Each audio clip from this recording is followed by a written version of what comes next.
Can we just start the episode with you doing your vocal exercises? No, we can't. Please. We cannot. Pretty please. Do that. Okay.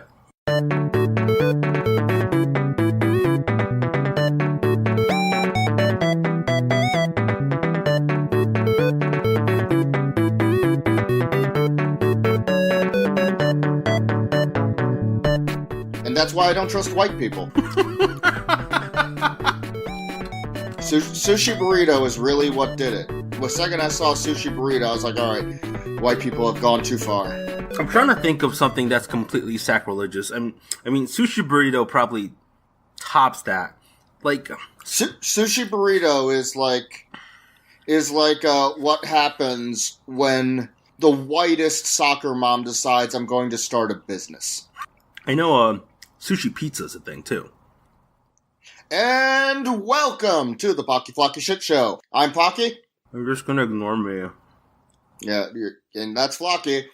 And have I ever told you about the time my dickhead fell asleep before watching Jurassic World 2: The Fallen Kingdom? Why? Okay, so I was going to see Jurassic World 2: Fallen Kingdom, as you do. Okay. As anyone does.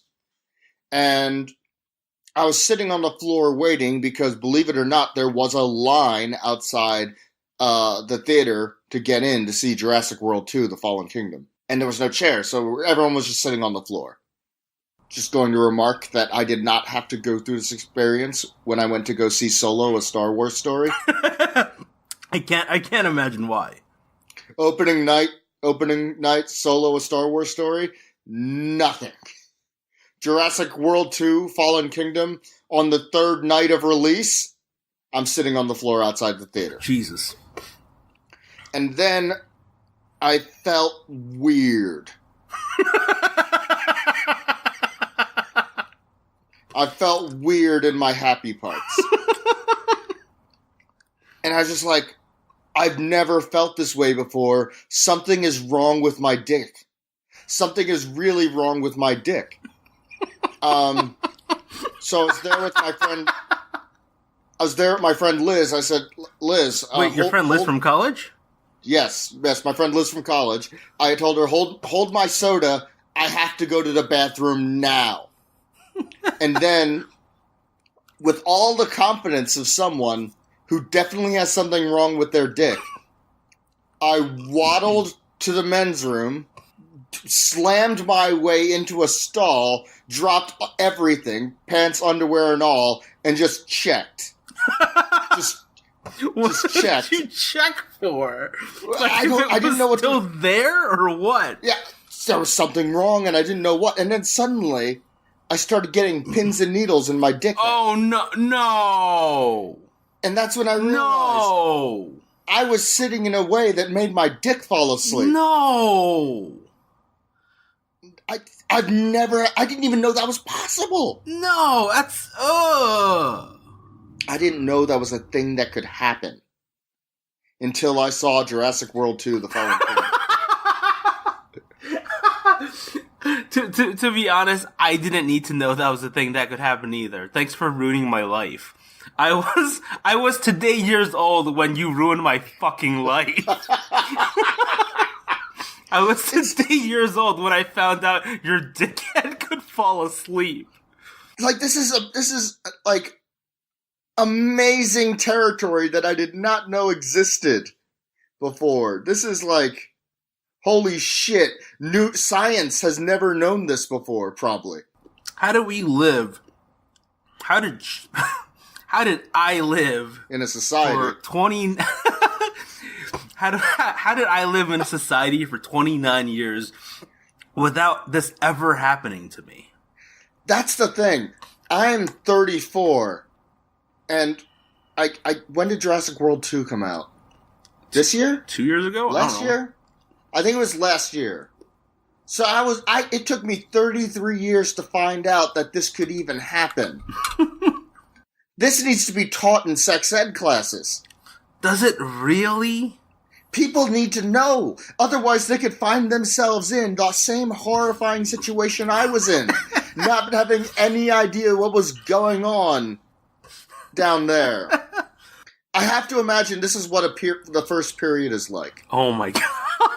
I don't think you can make that comparison.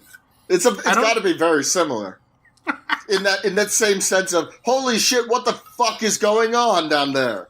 I mean, in that sense, not the holy shit, I'm bleeding and everything's terrible and I might be dying. Okay, but as far as I knew, something was wrong with my dick. After 33 years of life. That is a horrifying situation to find yourself in. Oh my god. Like, imagine the first time you get a prolapsed anus. Oh my god, I don't want to think about that. I've never had it, but I have to imagine again, it's similar. You don't know what happened. You were just sitting in the toilet and suddenly your anus is inside the toilet. So the account that you're giving is actually really similar to a recent story that was published. Excuse me. And I don't remember what publication, but Emilia Clarke from Game of Thrones came out and said that she had suffered multiple aneurysms during her time filming the show. And the way she described it was she had the most massive headache she'd ever felt in her life. And at a certain point during that, she just somehow knew that she was in the process of getting brain damaged. Not like no actual tells.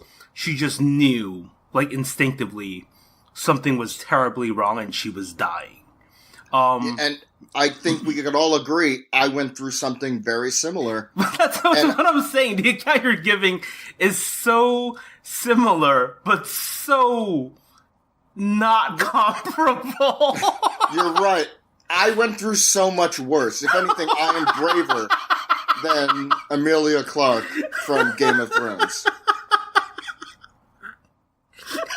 I'm the real hero. So I've had stomach flu before.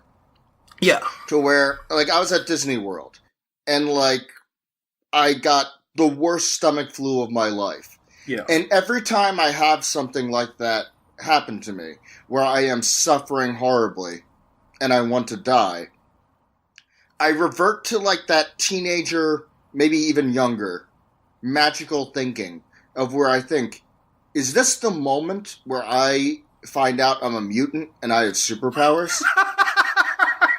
Like, that's... Like, when I'm dying on the couch, I'm sweating, but I'm freezing, and I just shat all of my underwear I brought on vacation. That might be the moment I find out I have, like, telekinesis. Is this my metamorphosis moment? Is today the day I shed my human shell and arise a beautiful butterfly with magical fire powers? Yeah, I am now the Dark Phoenix, except localized exclusively in my dickhead. I thought you were gonna say your asshole, given you had the stomach flu, because it sure feels like it. So my friend Ruby made me the most spicy Korean food I've ever had in my life. Yeah.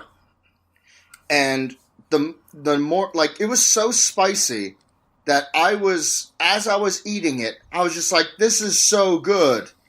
Because it was. But the sweat was literally dripping into my eyes off my head. Jeez. And I was just like, this is so delicious. And because it was. The next morning, I got up, and this is in a studio apartment, so there's not a lot of room. I got up, and I went to the bathroom, and I just started crying as I shit.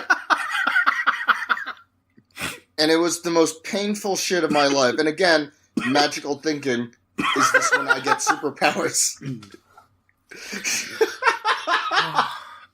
Have I just become the super Korean?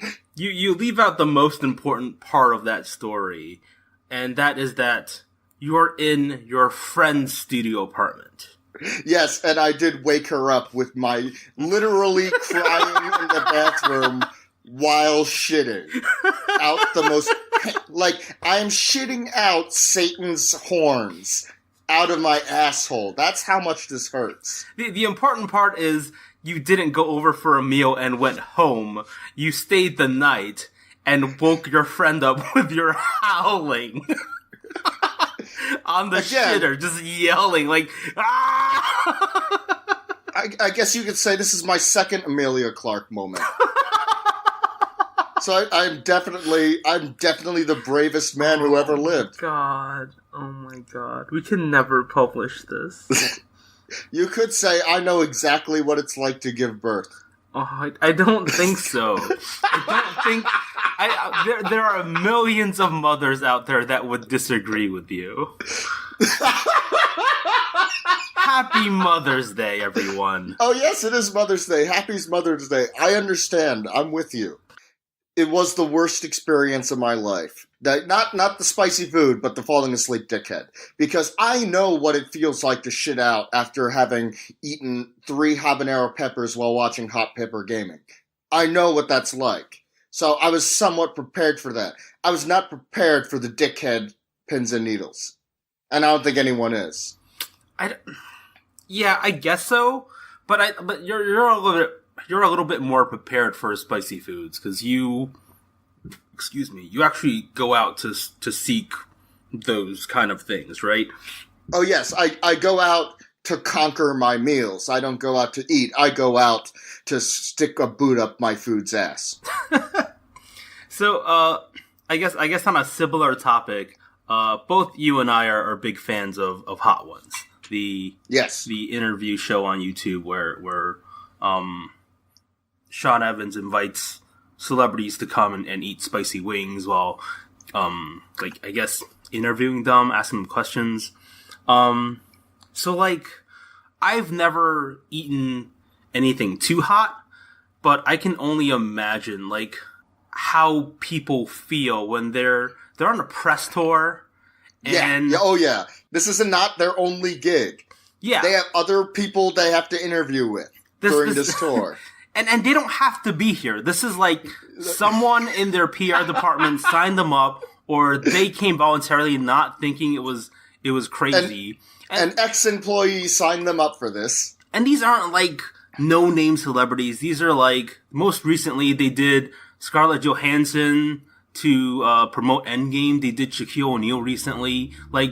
The names are getting bigger and bigger. And Gordon Ramsay was even on it a month ago, maybe a few months ago. So these are big names going on there.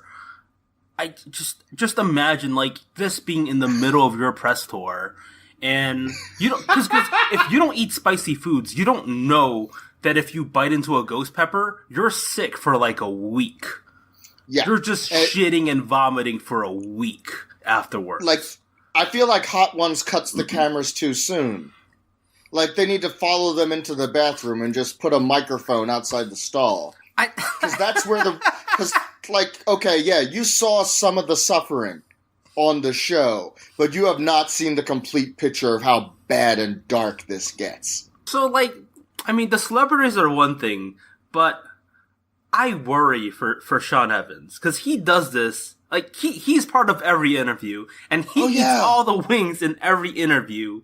How does his butthole look? His butthole must be he must have a spa just for his butthole.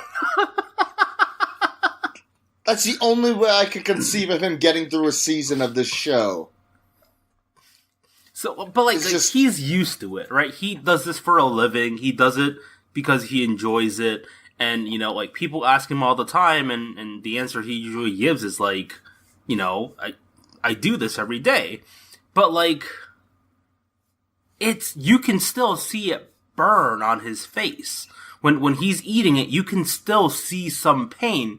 So it's not you can't be completely over that. Your butthole's not gonna be I got this shit.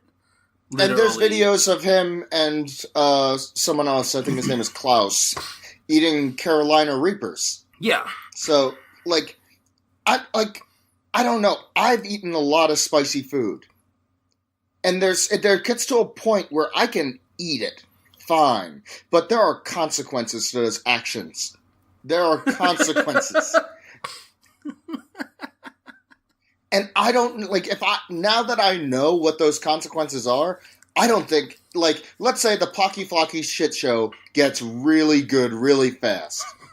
You bring that possibility up like every episode. like it's something that's actually going to happen. Oh yeah, people will people will love our brand of conversation. Don't worry about it. My point is like, if we ever got invited on Hot Ones, obviously I would say yes. I don't know where I was going with that, because the answer is yeah, I'd say yes. But I would know what to prepare for, which is the overwhelmingly painful shits. I wouldn't pass up an opportunity to go on a show like that. It's just that I know I'm not getting far. Well, okay, so here's the thing. This might not be the show that gets us on Hot Ones. But I've been thinking lately, Flocky, why aren't you a child star? I don't know. I don't know how to answer a question like that. I think if I were to, I've missed my opportunity. I don't think I can change that about myself anymore. So, year one, this is my plan for you to become a child star. The first year, we are going to be putting you on TV commercials, because that's where a lot of stars start. Yeah. Like Jack Black. Jack Black was on TV commercials. Other ones, I don't know a lot of celebrities. Other ones? Yeah. You present this like it's a fact, which it is, but you cite it with Jack Black and other ones. Like, okay. I know this is a fact, but that's not how you present it. So we're going to put you on TV commercials. You're going to be on TV eating a bowl of cereal and then punching a rabbit in the face yelling, "Tricks are for kids, you furry asshole." Why? That's year one. You're doing so a Tricks commercial. You are going to be dressing up like a lizard and talking to the Geico lizard. Okay. Wait, this is year one as in like 1990 or 2019? This is 2019. We're gonna get you started now. You're gonna get me started on being a child star today. Yes. Okay. Yeah. So you have that look. You have that. We'll just wax all your hair off. We'll wax all of your hair off, and you could be the new Gerber baby. I wish you still had the domain, Tom. I wish you still had that domain.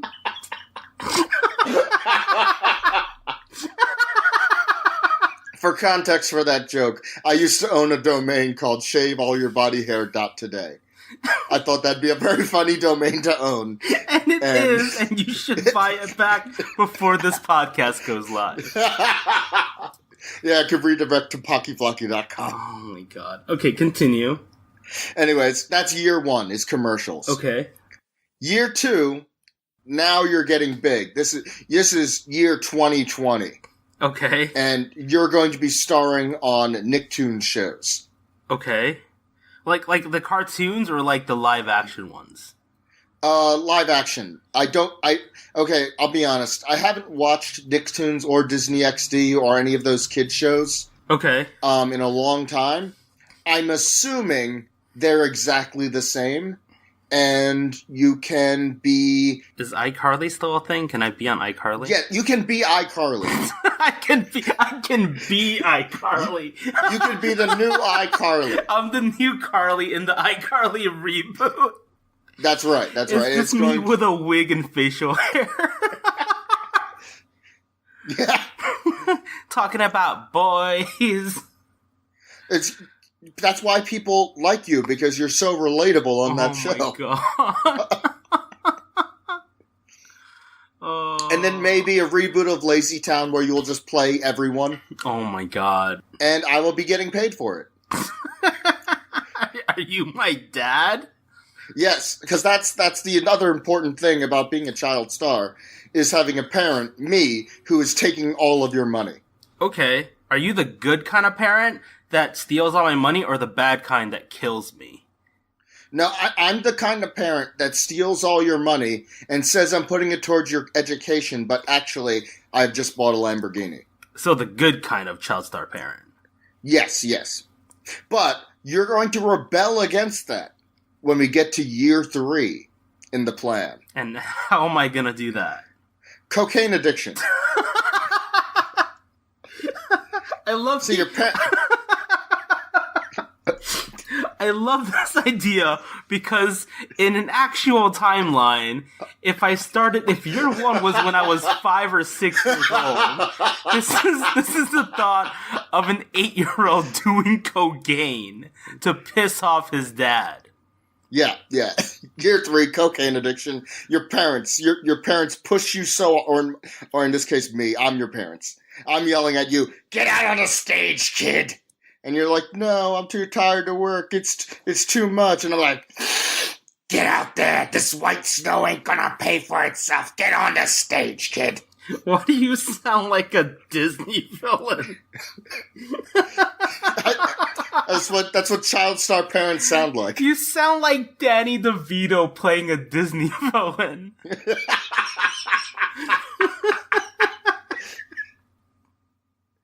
Oh my god, you're right. That is Danny DeVito. Hey kid, sniff some of this powder and get back out there. So that's year 3. Year 3 is going to be a cocaine bender. Okay. But you're going to learn a lot from that, and then in year 4, you're going to make your revival year as a child star, which is exactly what you are. Year 4, you're going to be starring in a new Marvel series called Young Wong, The Wonger Years. And at this point in the plan, you will be now self-sufficient, and I will be dead in a pile of cocaine. Okay, hold on. Let's backtrack to the Marvel movie. Because not only are you assuming Wong is popular enough to get a spin-off, he's popular enough to get a spin-off prequel. He was popular enough to get an Infinity War poster. And 10 seconds of screen time. Yeah. Avenge the Fallen. This is how you become the kind of Wong that avenges the Fallen in Avengers Endgame. I think. So I haven't watched Endgame. Does Wong appear in Endgame at all? Probably? You've seen the movie! To be honest, I don't remember if Wong is in it or not. It's a very long movie, and a lot of things happen, and not many of them involve Wong. Because Wong was in the main poster for Infinity Wars, like a big part of it, if I remember correctly. And then he got his own poster.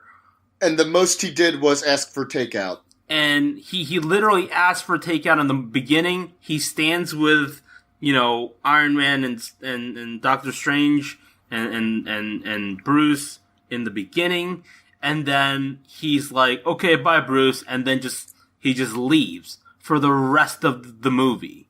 You don't. Well, that's the discipline you're going to show in young Wong. Because Wong isn't out there to get all the fame and the glory. Wong needs to defend the thing that they defend. I don't remember what they defend. Is this you talking, sanctum. Or is this my dad talking, telling me to work for no pay? Both. Listen here, kiddo. Listen here, kid. You gotta make some of that money. You're supposed to tell me not to work for money, because you're taking all the money. So but I don't have a job. You gotta make me the money. You're my golden egg.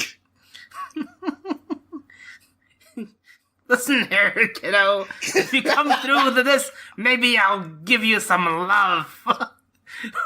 Maybe I'll give you that hug you always wanted. Get out there and act your ass off, kid. Otherwise, there's an orphanage with your name on it. I'm so sad right now. It's funny because you have no value to me outside of performance. Is is this dad talking or is this real life too? We'll go with dad. Oh Yeah. my god. Oh. That seemed like the right answer. So that is your triumph as a child star. What do you think about this plan I have for you? I'm pretty sure I've raised most of my concerns in that. So let's get all of that. Let's sidebar all of that. Okay. If we actually went through with this, yes. Just imagine walking into like some talent agency looking for like a baby for a Pampers diaper commercial, and you're like, "Can I introduce you to my son?"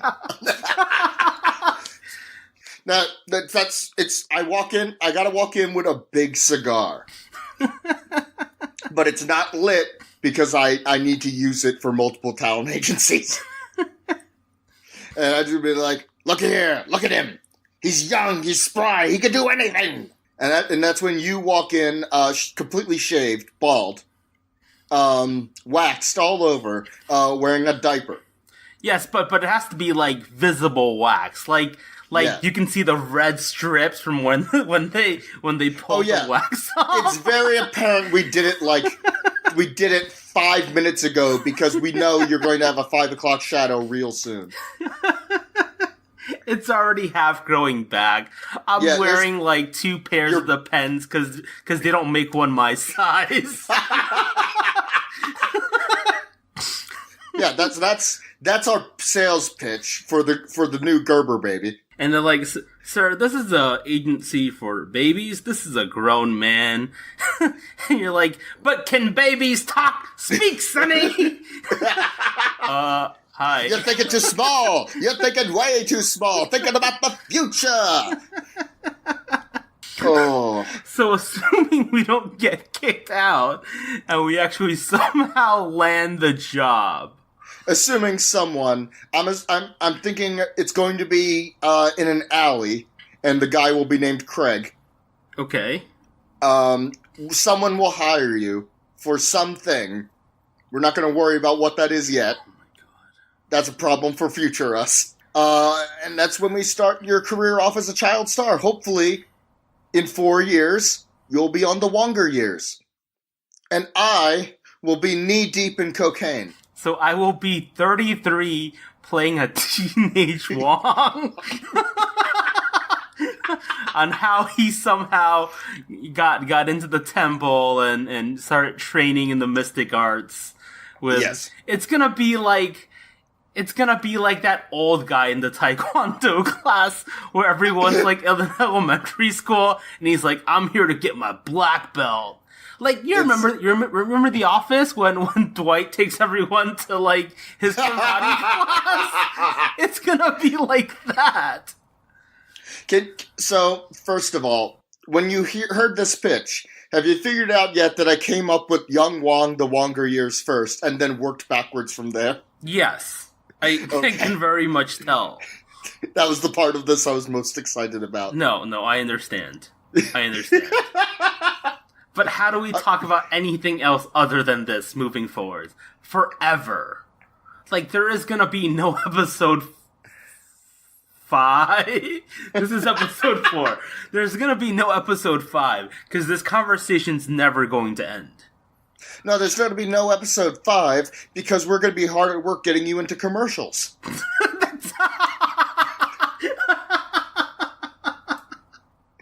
That's why there's going to be no more of this show. And then after year 4, we will then finally, in our heaps of money, get to be invited onto Hot Ones.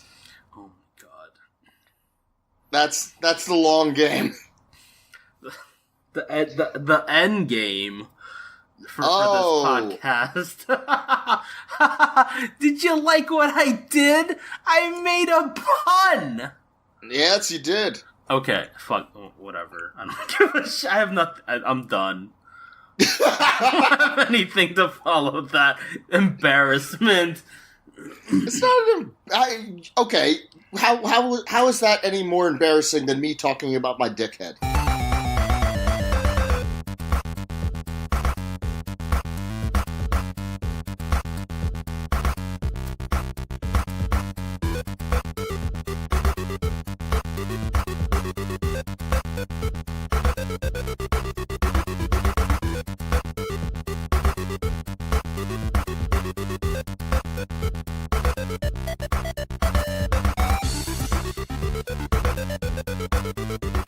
And speaking of the end game of this podcast, we're done with this episode. It's gone far enough. So we're just gonna go see Endgame together, right? Haven't you? Okay, yeah, I already saw it. But what are you most excited to see in Endgame that you think is going to happen? I don't know. Like from what I've seen, the trailers, because I haven't watched Captain Marvel either, but they make it sound like she's a really big part, and I want to see like. I'm gonna spoiler here for everyone. You really don't need to see Captain Marvel to see Endgame. Okay. Like it's almost like how they put Black Panther into Civil War before they gave him his own movie. Gotcha. She kind of works just as a rogue element in the movie. You don't really need to know what she's all about. So that's fine. What I'm most excited about seeing is, because I already saw it, and I'm really kind of excited to see if Wong is in it, because I don't remember. I really don't. If Wong was in it, that was a covert, operation. I'm sure he is. I'm sure he is in somewhere. Okay, but my problem is, right now, since I haven't seen anything after Infinity War, the thing goes that I can't watch Infinity War until I watch Captain Marvel. But also, I can't watch the fucking Spider-Man Far From Home trailer without watching without watching fucking Endgame. I can't watch a fucking trailer because when I start the video, fucking Tom Holland of all people go, "Hey, spoiler alert." Fuck you, Tom Holland! Fuck you! You're the one that spoils everything! How dare you? How dare you tell me about spoilers? I love Tom Holland. He's adorable.